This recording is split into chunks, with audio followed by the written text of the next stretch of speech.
வெற்றி வெற்றி வெற்றின்னு வெட்டியா புலம்பிட்டு இருக்காரு ஐயா ஸ்டாலின்.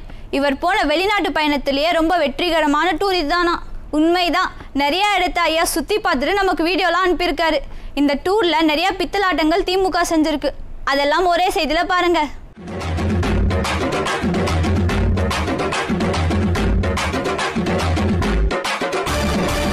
வெளிநாட்டுக்கு போயிட்டு வந்த ஐயா ஸ்டாலின் பரபரப்பா ஒரு செய்தியாளர் சந்திப்புங்கிற பேர்ல ஒரு நாடகத்தை நடத்திருக்கிறார்.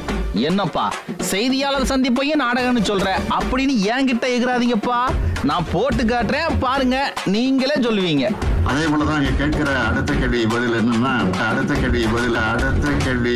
அதே போலதான் இங்க கேட்கிற அடுத்த கேள்வி பதில் என்னன்னா என்ன கேட்க போறாங்க, அதுக்கு என்ன பதில் சொல்லணும்னு லண்டன்ல இருக்கும் போதே ஐயாவுக்கு எழுதி கொடுத்தாங்க போல. அடுத்து நீங்க கேட்கிற கேள்விக்கான பதில்னு கேள்வி கேட்கறதுக்கு முன்னாடியே ஐயா சொல்லிட்டு இருக்கிறாரு. இது நாடகம் இல்லாம வேற என்ன? செய்தியாளர் சந்திப்புனா என்ன? செய்தியாளர்கள் கேள்வி கேட்கணும், அதுக்கு முதல்வர் பதில் சொல்லணும். என்ன கேள்வின்னு இவரே சொல்லிடுவாராம். அந்த கேள்வியை கேட்க கூட விட மாட்டாரா, அதுக்கு முன்னாடியே பதில் சொல்லிடுவாராம். இத பிரஸ் மீட்னு நாமெல்லாம் நம்பணுமா? நல்லா இருக்கு சார் உங்க நியாயம். ஒரு வார காலமாக ஜெர்மனி, இங்கிலாந்து பயணத்தை நான் மேற்கொண்டேன். மன நிறைவோடு நான் திரும்பி இருக்கிறேன். இந்த பயணத்தை பொறுத்தவரையில் மாபெரும் வெற்றி பயணமாக அமைந்திருக்கிறது.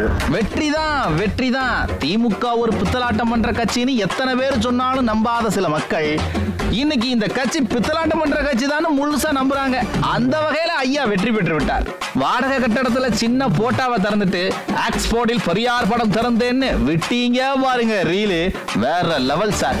அது மட்டுமா, காரல் மார்க்ஸ் சமாதியை பார்த்தேன், கார் கம்பெனியில பழைய காரை பார்த்தேன்னு ஐயா போட்ட போஸ்டர் எல்லாம் பார்த்து ஜனங்க செம்ம டென்ஷன்ல இருக்காங்க சார்.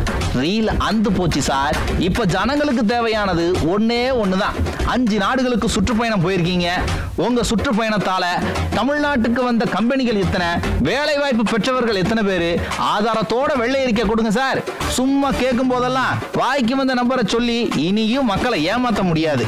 அட நான் சொல்லல சார், மக்கள் சொல்றாங்க.